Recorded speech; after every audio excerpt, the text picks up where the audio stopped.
Hello, everyone, and welcome back to Sports Debates. The NFL season has come. Philadelphia Eagles came out on top, Super Bowl champions. So, we're going to talk about the Super Bowl. We're going to talk about the MVP controversy. Who should have won? We'll go over some big names that might be changing teams this offseason, some teams we want to see make a lot of moves, get themselves into the playoff picture. Whole bunch on the slate today. We're very excited. We got Dwayne, we got Emmanuel. So let's get into it.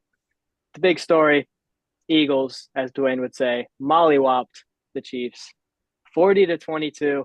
It was even more of a blowout considering the Chiefs were shut out into the third quarter. So, the final score was due to some garbage time touchdowns. Jalen Hurts, Super Bowl MVP, 221 pass yards, 72 rush yards, 3 touchdowns, silencing the haters. We love that. The Eagles defense, though, 6 sacks, 2 interceptions, a fumble. They absolutely dominated. One of the most dominant Super Bowl performances in the history of the NFL. So I just want to hear you guys' reactions on this game, the takeaways. I know it's a lot. There's a lot to talk about. But Emmanuel, tell me about this team, man. Well, obviously, I have to start off with saying go Birds because, oh my goodness, when I was watching before even the game even started, I did not expect them to be this dominant against the Chiefs. I mean, our defense completely suffocated. Almost say Carson Wentz there for a second. Patrick Mahomes. I mean, all I have to say is, Patrick Mahomes, welcome to the birdcage. Hope you enjoyed your stay. So when I was watching, and once I got to halftime, I was like, oh, I was shocked, but not shocked really about the score, but just how well we were dominating. There was a difference because with the score is Patrick Mahomes. We were doing so well against him, and we didn't blitz once. Like that to me, that's what caught me off guard. Like going into that half, I was like, oh, so we are really about business today. Like, oh, okay. Like and that to me was huge. And obviously, all respect to the Chiefs, but they did get mollywopped. And I mean, they just did. They got absolutely hornswoggled, if you want to even put it that way. Like it was just they had nothing going for them. How do like? This is more respect to the Eagles. How do you play against that? You put anybody in Patrick Mahomes' spot. How do you play against that? Honestly, one of the most perfect games I've seen. So I'm very happy about that, of course. We kept scoring, but I was always like, this is Patrick Mahomes. We can't be too excited. Even at halftime, I was like, okay, I was not expecting a shutout at halftime, but we've seen Mahomes go crazy. We saw them come out of the half last Super Bowl and outscore us. We saw, Tom Brady came down from what, it was 28-3. So part of me was like, I don't want to get too excited, but I was like, holy cow, what is happening right now? Like that, I predicted them to win, but not like that. And you can see the Chiefs had one plan in mind defensively, and that was stop Saquon Barkley. And I think they assumed if we can stop Barkley, we got in the bag. Well, they did stop Barkley. He only had 57 yards.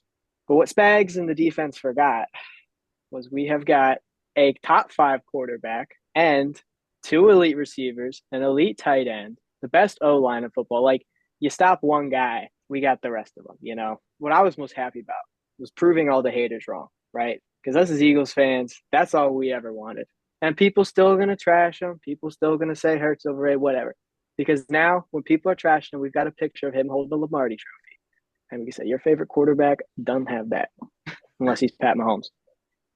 But yeah, that was unbelievable game. And no one was going to be more hungry than the Eagles were. Chiefs going for a three-peat, that meant a lot. But the Eagles were in a situation that every team that's ever lost a championship wants to be in. And that's getting back with the same group against the same team that beat you. They were hungry.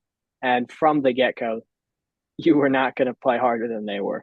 So looking at kind of the state of the league now, how this looks. We got the Eagles on top. They've got a couple free agents. So, Dwayne, how do you think the Eagles are the favorite heading into next year to repeat? And then considering some of their free agents, how do you think that plays out? yes, I think they have the capability to repeat with even a loss of some players, but definitely a loss of some players is going to make it harder. I feel like we're not going to keep Slay. And though I love, well, I like how he plays. His demeanor is something different. But I love how he plays, but I don't think we're going to be able to keep him. I don't think we're going to be able to keep Braun either. I hope we do, but that implies someone else has to take the cut. To be fair, Braun, I don't think Braun will, because Braun deserves the money he gets. Whatever money he chooses he wants, he deserves to get. They still got to pay Saquon, correct? Isn't he 1 year? Yeah, 2 more. You got 2 more. Okay, then his is still a lot of money. But I mean, yeah, I feel like we're going to lose at least 2 or 3. But do I believe we are still have the ability to repeat? Yes. I'm gonna be honest. If I had to give us a percentage, I'll say maybe 65% chance we repeat. Our schedule is significantly harder for next year. The first week we start off with we play at Buffalo, at Dallas, at Green Bay. Oh, please tell me that's not correct. Oh my goodness, that's a 5. That's a 5 week straight where we're playing away, and it goes Buffalo, Dallas, Green Bay, Kansas City, Chargers, Minnesota. Obviously, we have the Giants and the Cowboys. Who cares? And then we go back on a home streak. So not exactly very fun. Those are some road games, so it's going to be a lot harder. Free agent losses are going to be huge. I'm okay with losing Darius Slay. I'm okay with losing Darius Slay. I'm okay with losing Milton Williams. We have to resign Zach Bond, and I see Zach Bond being okay with taking a team-friendly deal because of what we allowed him to be and to show everyone. He was a special teams player on the Saints.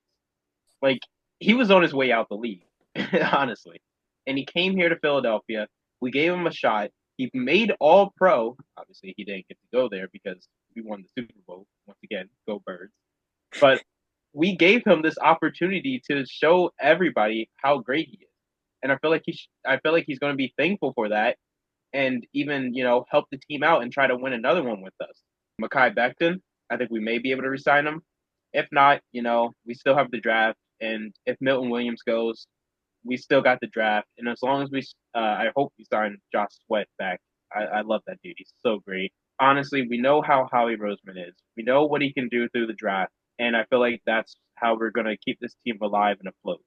As far as weapons go, we're pretty much running the same group back minus a few of those free agents.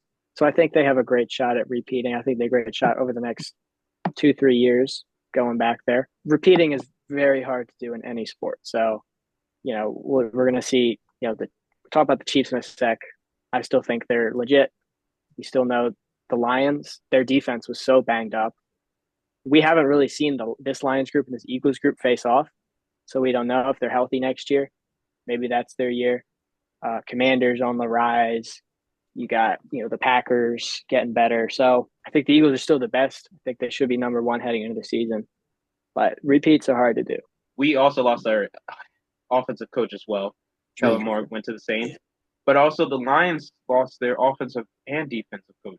It's going to be a lot harder for both teams.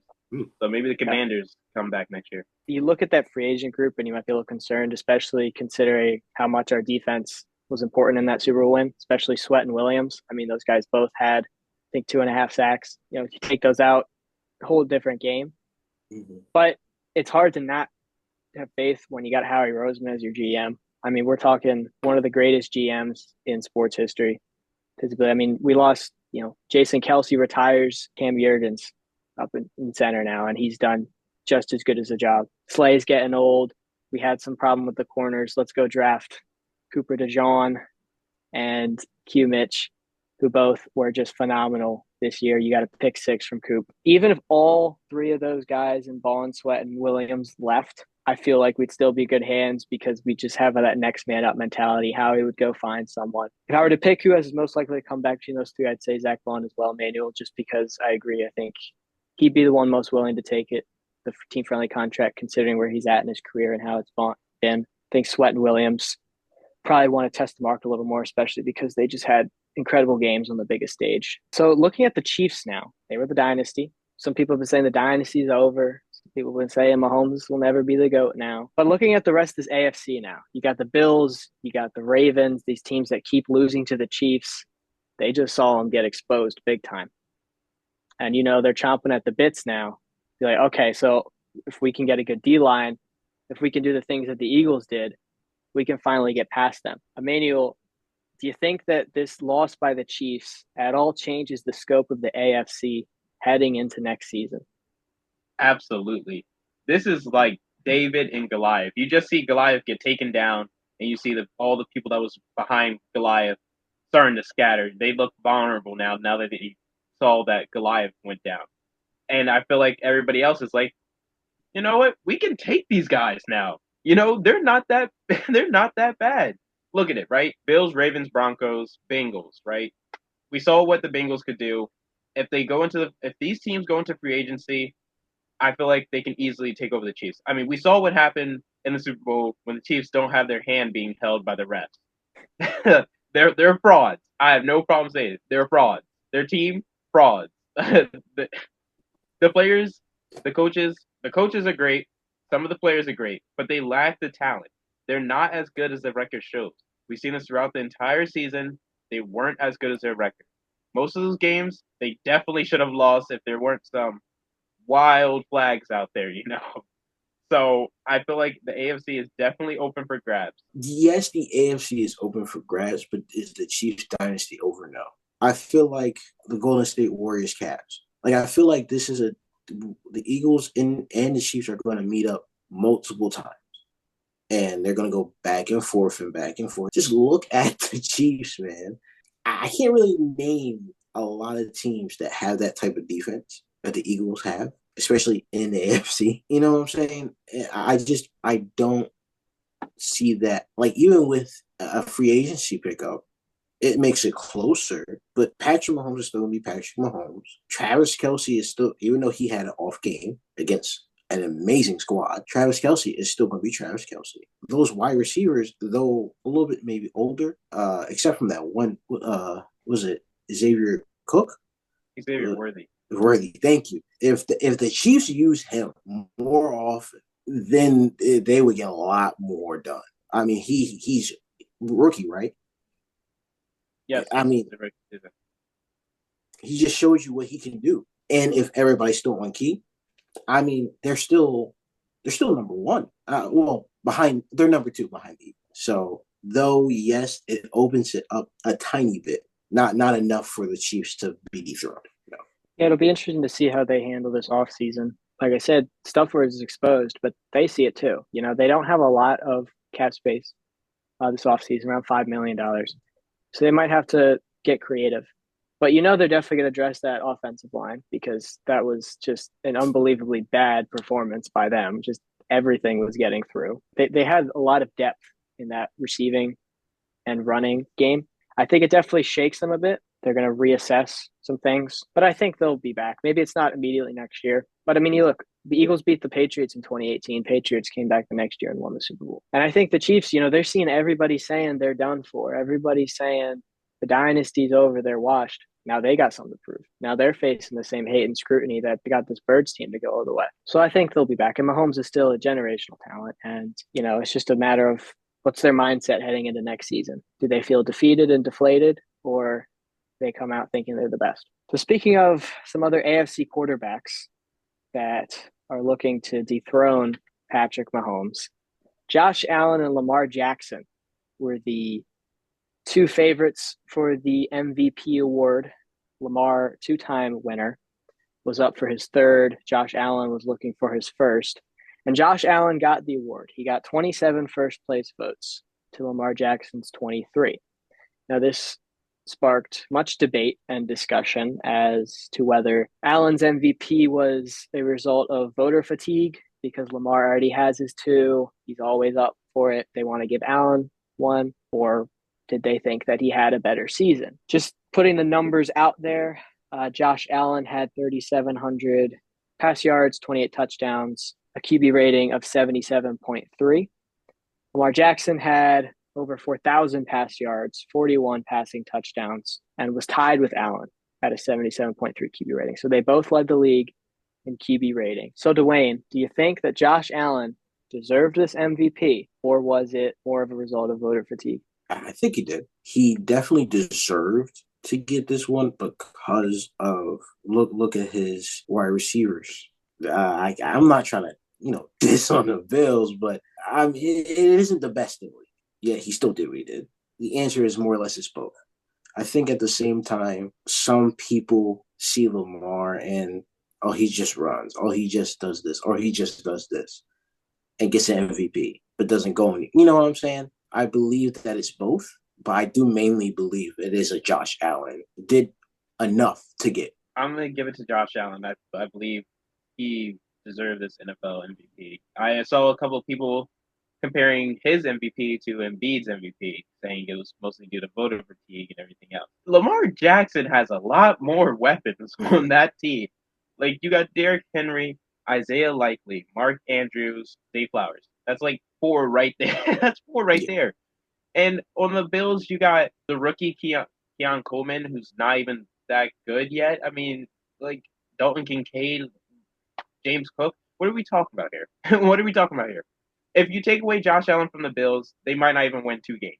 You take away Lamar Jackson, they may be just as good or even maybe slightly worse, because you still have Derrick Henry and all these other offensive weapons. I mean, Josh Allen's just more valuable this year. I mean, hey, did you see what I mean, obviously, I know this is a regular season award, but did we see what happened when they matched off? I mean, think about this when it comes to them two, right? We switch Lamar on the Bills and then Josh Allen on the Ravens. Who do you think is having a better season? Josh Allen's winning the Super Bowl. Exactly what I'm saying. For this year. I'm not saying all the other years, Lamar has won the MVP. I'm just saying for this year, if we're looking at that and we switch them, Josh Allen is going to Super Bowl. There you go. There's the MVP. Done. So I have made that comparison, Emmanuel. I do this award reminded me of the Embiid award, because you look at the 3-year stretch where it was Embiid versus Jokic. Jokic was always better just because of all the things that he brought. But Embiid had to get at least one in those 3 years because he was the scoring leader all those years. And it's more of we're looking back at it, you're just going to see that Jokic had 2, Embiid had 1. You don't have to look at which year it was. You just have to know he was good enough to get 2. He was good enough to get 1. So I think it's a similar situation here where when we're looking at Josh Allen's legacy, we're not going to look back at the exact year. We're just going to see, okay, he was MVP. We're going to see Lamar had 2. Personally, when I look at the stats and I look at the situations, Lamar had the better season. We can't lie. You give this man who was considered, same conversation as guys like Jalen Hurts, where they're stronger with their feet, right? Been more of a running back or quarterback. They give this man Derrick Henry, top 2 running back in the league. Then he proceeds to throw for a career high 4,172 yards, career high 41 pass touchdowns, career high 119.6 passer rating, on top of still rushing for 915 yards. That's over 5,000 total yards by Lamar Jackson. Not just any quarterback does that. So by giving this man another weapon, and they elevated his game to being one of the better passing quarterbacks in the league, on top of being one of the better rushing quarterbacks in the league. Now, I love Josh Allen. I wanted him to get an MVP at some point in his career. Maybe he can get another one down the line. But this is a situation where, as much as I want Josh Allen to get the MVP, I look at Lamar Jackson's season, and that's an incredible season, one of the better quarterback seasons that I've seen. So I feel like I would vote for Lamar Jackson if I had a vote. Let me ask you this. If Josh Allen had the same capabilities around him, do you not think he would do the exact same thing or better? Sure. I mean, we'd have to see him James Cook is a great running back, but not Derrick Henry level. But, okay, that brings us now to that's going to the Hurts conversation. How good is Hurts, actually, if he has Saquon Barkley, A.J. Brown, and Devontae Smith? We saw how good he was with, just Devontae Smith, even his first year with just Devontae Smith. Sure, but would Josh Allen not win a Super Bowl with that team? Would Lamar Jackson not win a Super Bowl with that team? Well, yeah. Yes. I mean, they most definitely could if you interchange them. Exactly. At the same time, Jalen Hurts is efficient. We're gonna leave that. I'm gonna leave it at that. Jalen Hurts is efficient. Stats can prove that. I hear what you're saying about the weapons, and I do think Josh Allen had a lot less to work with. But I think for me, when I saw originally, I remember going back when Derrick Henry went to the Ravens, I was like, okay, I'd like to see how this affects Lamar's game because he's uses the ground so much and runs so much, and he never really had an elite running back. So that'll be interesting to see. And then to see what the results were, to be at that level throwing, I feel like I'm rewarding him for that personally. All right, let's head to the offseason now. So let's start just looking at the free agent class. The questions aren't centered towards specific free agents, but just to put the names out there so we know who's on the market. T. Higgins, Chris Godwin, Stephon Diggs, and the wide receivers. Got Aaron Jones, running back. Quarterbacks, you've got Sam Darnold, who just earned himself a big bag in Minnesota. You've got both Steelers quarterbacks, Russell Wilson and Justin Fields. So that will be an interesting conversation for the Steelers franchise. And there's a good amount of good defensive players as well, majority of them coming from the Eagles. So as you look at a lot of teams that were just in the playoffs, different size championship windows open, contention windows open. Kind of look at the urgency, the panic meter for certain teams. So Dwayne, what's a playoff team that this is a critical offseason for that needs to really be aggressive, assert some dominance, make some moves if they want to be in a good spot for next year? Washington has a good, solid foundation, but no one expected them to do as well as they did. And I feel like they should capitalize off that. I feel like they definitely need to look.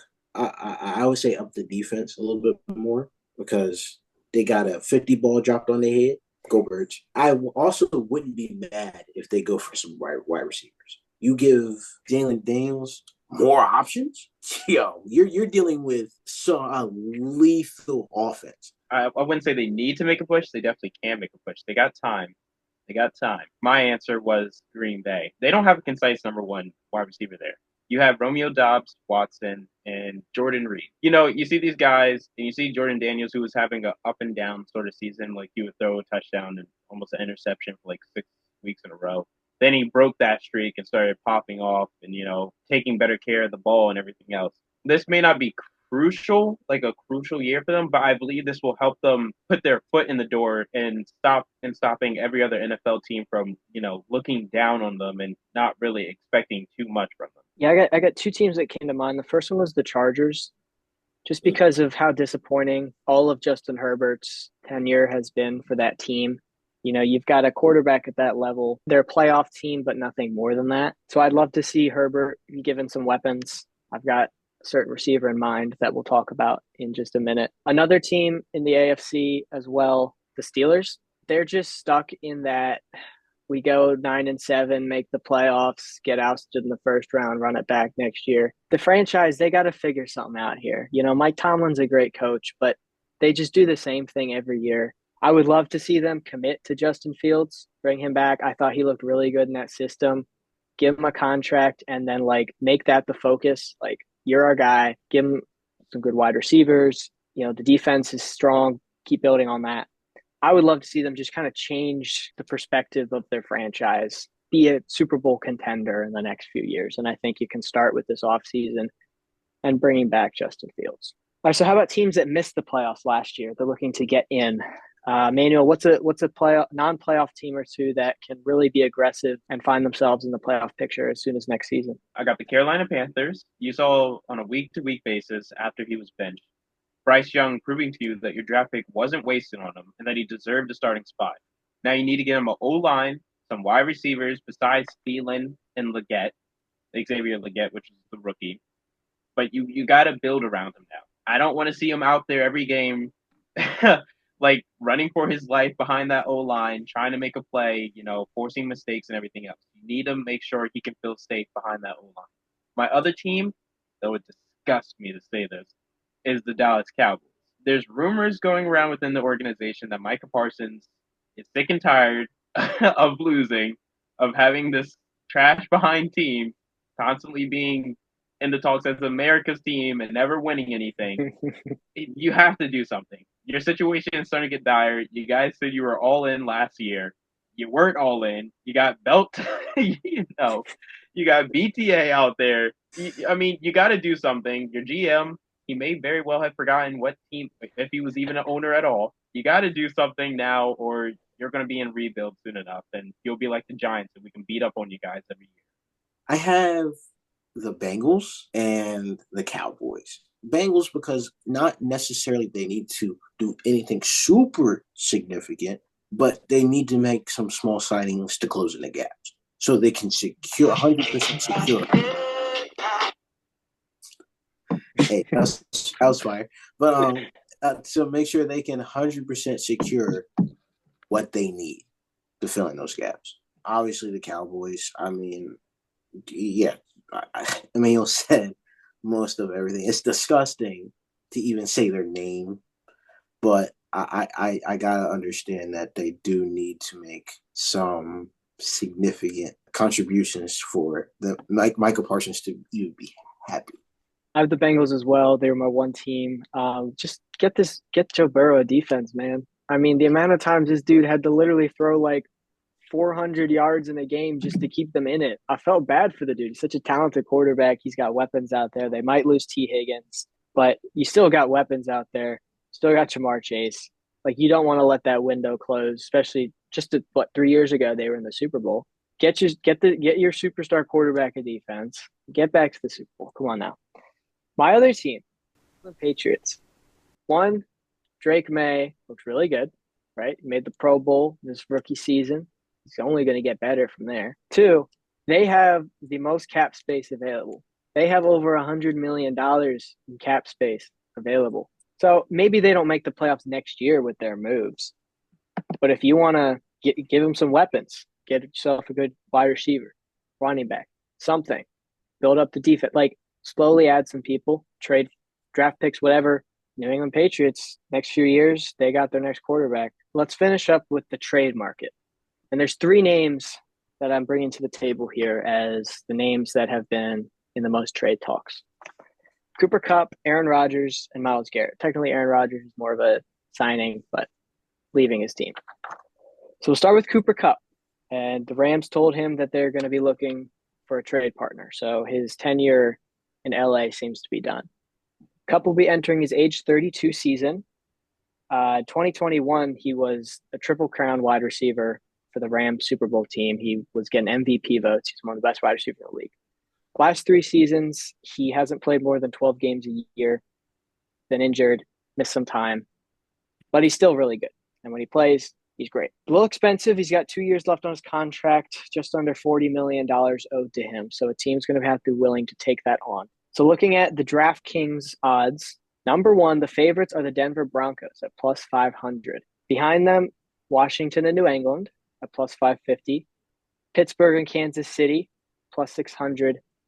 And Detroit at plus 800. So the top 3 teams are teams with young quarterbacks. They want to give them a veteran wide receiver to kind of elevate their games. So Dwayne, who do you think would be a good fit for Cooper Kupp? Washington. You give someone like Cooper Kupp, someone that good at that quarterback position. This is coming from an Eagles fan.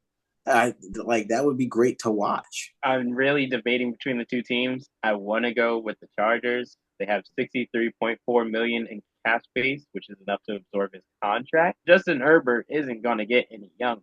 So you brought in Jim Harbaugh, and, first year y'all thought it was going to be rebuilding and not even make the playoffs. Obviously, y'all did, and you guys had nobody out there that could catch the ball besides Lad McConkey. I will put respect on his name. Quentin Johnson, you're out of the league. I put 1 week. I thought you was the X factor. You disappointed me. You're out of the league. So giving Justin Herbert somebody to actually throw to, even though he may not be healthy for the entire season, I believe that he'll help out enough to make them into a playoff team, a real playoff team. Yeah, it's an interesting situation because this will be his age 32 and 33 season. So if it's my best guess is these are probably the last 2 good years of Cooper Kupp that you'd get, if even, considering how much he gets injured, his age. It's really up to the team of what do you want out of him? Is he going to be your number 1 or number 2 receiver? You're trying to win a championship in the next 2 years? Or is it more of you just want to bring a veteran like him in to elevate your quarterback? I think that's a situation for like the Patriots, for the Broncos, they're probably not going to be winning a championship in the next 2 years, but you bring a guy like Huff in that's going to elevate your quarterbacks. I would love to see him go to the Broncos. I think he could slot in right at that number 2. Sutton had a great season, but really doesn't have any other receivers there. But if there's a team that's looking to win a championship in the next 2 years with him, I think Chargers are a great fit. I'd love Herbert to get another wide receiver. And I think as long as he's healthy, that can make the Chargers Super Bowl contenders over the last 2 years of his contract. Then, of course, the Lions want to get in that, or the Chiefs or something, and just bring him in, try to make your team even better. If I were to pick a team I'd send him to, it'd be the Chargers. So an interesting situation here now, Aaron Rodgers. The Jets told him, you're not coming back. He's probably be released. Now he's sort of a free agent. He's going to be 42 next season, turning 42 in December. There's should this dude just retire? Should he go to a new team? He signed a 3-year deal with the Jets, got hurt after one play in the first year, played the full second year, wasn't that great. That team was just bad. He had just under 4,000 pass yards last season, but he also had 11 interceptions. So he made the most out of what he had, but he's definitely not the 4-time MVP that he once was. So according to DraftKings, the Steelers are the favorites at plus 225. We talked about both their quarterbacks are free agents. Behind him, the Raiders at plus 250. Interesting, the Niners at plus 400. That one threw me off a bit. Vikings and the Titans at plus 550. Colts and Rams at plus 700. So I don't think even the bettors really know what to do with him. So Emmanuel, what does Aaron Rodgers do? He takes a nice trip in Cancun and never come back to the league. That's exactly what's going to happen. Look, he's old. He's not as good as he used to. He needs to retire. I don't see him going to a team like the Giants, Browns, Raiders, teams like this, where they don't have a sure wide receiver room. They don't have a good O-line. They're not in a win-now situation. And I don't see why you would join those teams just to put your body through torture, getting sacked 6 times every game. There's no need for that, especially when he's made plenty enough money. There's no teams that's in a win-now situation that needs a quarterback. Now, however, throwing this out there might be crazy. This is crazy. I'm just telling you this now. Sam Darnold and the Vikings, after seeing what Sam Darnold did in the playoffs, seeing how he wet the bed, truthfully, he wet the bed. You're not really sure if he's good enough to make that long-term contract, put the wedding ring on him, not sure. You could go test out Aaron Rodgers. He probably won't be that expensive, and sign back Sam Darnold just in case. If he doesn't do that, well, I'm sure we'll be seeing him in vacation spots and on probably first take a couple of times. I think is either 49ers or retire. Because here's the thing. Here's the worst option he can take. The worst option he can really take is going to the Steelers. The way that he acts, the way that he carries himself, and then Coach Tomlin, that's not going together well. That locker room is going to be awful. Tomlin has a standard, and if Rodgers does not meet that standard, it's going to be an awful season for them. The best he could take is to retire. If he were to go to a team, I liked what Emmanuel said, but I think also the 49ers, because they weren't really healthy.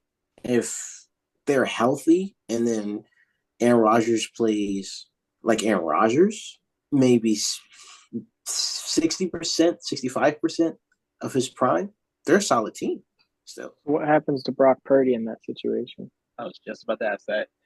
Really? I mean, no way. You're trading.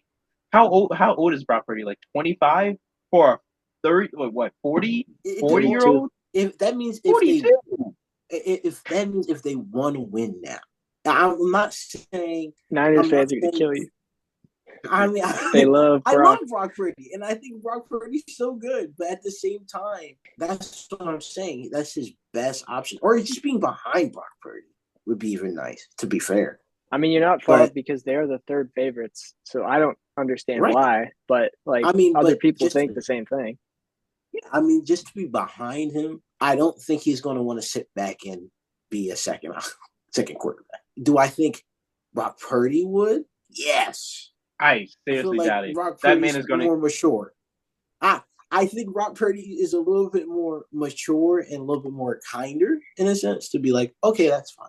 Yeah, but this now hear me out. I don't agree. Hear me out when I say this. I don't agree that he should start over Purdy. I don't. But if he were to go to a team, that would be the team if he wants to still be in contention somewhat. Either he's going to have to bite the bullet and be a second option. I don't know, my fault. Second quarterback, or he just retires. I mean, there's nobody that really wants that in their locker room. If he thinks he's winning a Super Bowl as a starter, then might as well pack the bags. That's not happening. But if he's willing to perhaps serve as a filler or a mentor, one of these rebuilding teams, I look at the Raiders, the Titans, the Giants, they'll all probably be looking to draft a quarterback this year. Bring in Rodgers wouldn't be your long-term solution, but perhaps if you want to bring in Rodgers, start him, you've got a situation where that quarterback is maybe sitting the first year or coming in every once in a while behind Rodgers. Or perhaps you go somewhere like the Colts where bring him in, give Anthony Richardson something to compete with. I don't think they should move on from Richardson yet, but he's definitely not ready to be a playoff quarterback. So you bring in this guy, let him know, hey, we're not sold on you just yet. Learn from him, compete with him. You do the same thing in Minnesota. Maybe you got J.J. McCarthy. That's the only thing that makes sense to me with some of these young quarterback teams. Otherwise, yeah, might as well hang it up, buddy. Be a Hall of Famer, Great legacy, one of the best quarterbacks of our time. A little interesting of a character, but heck of a ball player. All right, our last guy is Myles Garrett. Best defensive players of this current crop. And he's entering his age 29 season. He's got 2 years left on his contract. Not an expensive contract. $2.5 million total over the next 2 seasons. 6-time Pro Bowler, Defensive Player of the Year. He's averaged 15 sacks over the last 4 years. DraftKings has the Commanders as the favorites at plus 350, and Washington could even extend them because they have a lot of cap space. Number 2 are the Philadelphia Eagles at plus 500, Buffalo at plus 550, Detroit at plus 650. So it'll be a contending team for Myles Garrett. There's no question about that. It's just a matter of which team will be able to offer the best package to the Browns, because the Browns, they're like, hey, we're not trading you. I have a feeling they are. They haven't confirmed it, but come on now. So, Emmanuel, where do you think Myles Garrett fits best? Please come to Philadelphia. If we don't have the cap space, I'll donate $20. It's not going to help much, but I'll donate some money to raise the cap space, man. I don't care. It needs to get done. I need him here. That defensive line, if he comes here, you would have Myles Garrett, Jalen Carter, Jordan Davis, depending on the situation when it's run down. You would have Nakobe Dean coming off the edge, Jeremiah Trotter Jr. I mean, that's a monster O-line. I don't think there's a single O-line that can really contend with that. Even if the Eagles O-line had to contend with that, they'll struggle mightily. So bringing him there would be a huge help, and I think that would almost guarantee that we would come back to the Super Bowl next year. And if not the Philadelphia Eagles, then it's probably the Commanders. Their strength at defensive line is already pretty good. I'm pretty sure you have Jonathan Allen on that team as well. Adding Myles Garrett to it is just going to be another big help, and I think that's another thing the Commanders struggled with, which was defense. I want the Eagles to pick him up. I do. But who do I have that should push for him more? Bills. They saw what a good defense can do. Go get it. And then the Bucs. The Bucs don't have a lot of cap, so that's where you gotta find someone on that team that is going to give you that room. Now, I'm not saying trade one of your big players, but the Bucs with a better defense is a lot scarier than you think it might be. So I feel like the Bills, Tampa, and then obviously I want my Eagles to pick them up. Just imagine how lethal that is. The quarterbacks will be praying to God. He has to be traded. Don't forget he has to be traded. I mean, I know. This team has to give up something. I have a few ideas where. That for multiple teams, I have a few ideas where necessarily, but I would have to look at the cap space again. Yeah, of the teams that are favorite, I've got Commanders or Lions. I think Lions defense is banged up. You expect to be healthy, but you just add him, even better. Especially the Aiden Hutchinson is that his name on the D line as well. So you pair those two up. Goodness. That's a Yeah, monster that'd be duo. scary. Mm. Commanders just we saw what happened to the Texans, similar situation where you got the rookie quarterback, turns you into a playoff team, then you kind of take a step back. So I think the Commanders this offseason should really try to fight that off, that sophomore slump. I think this trade would really let the league know, hey, we're serious about right now. One team that isn't listed on the favorites that I would love to entertain a deal, the Cincinnati Bengals. Fair, Defense was crap. fair. I already said you got to franchise quarterback, make a trade for Myles Garrett. Now, they're in the same division as the Browns. So you don't know if the Browns would listen to that. So we might have to offer a little bit extra, but I think it's worth it. The Browns are very likely to do stupid things, such as Yeah, signing a that's certain true. quarterback for a guaranteed contract for like $500 million. So what do you think the asking price would be for Myles Garrett, Emmanuel, or what would have to be offered? Going off of this, we know what the Browns are. They're a rebuilding team. They're nowhere near in contention, so they're more than likely not looking for any old or middle aged players. They're definitely looking for draft picks. So maybe a first, couple of seconds, maybe a youngish player, maybe Jeremiah Trotter Jr. You got N'Kobe Dean. You got all these other guys out here. Might young, so it would help them out. I wouldn't miss him, obviously, because Jeremiah Trotter used to play for the Eagles himself.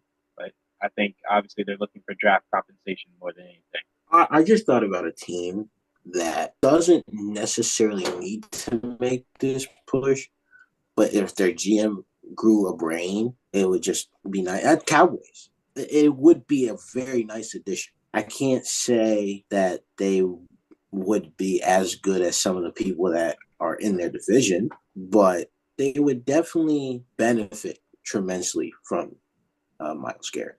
Hey, well, this is a very exciting offseason coming up. A lot of big names that could be changing teams, potentially league altering trades. So we'll talk about them when they happen. Other than that, up next we'll probably talk about the NBA, get into the trade deadline, which was just an absolute mess, and we'll have some reactions to that, pick some winners and losers. But that just does it for this episode. So if you're so kind to, hit the subscribe and follow Instagram and all that good stuff. You know how it goes. So thanks for watching, and we'll see you next time.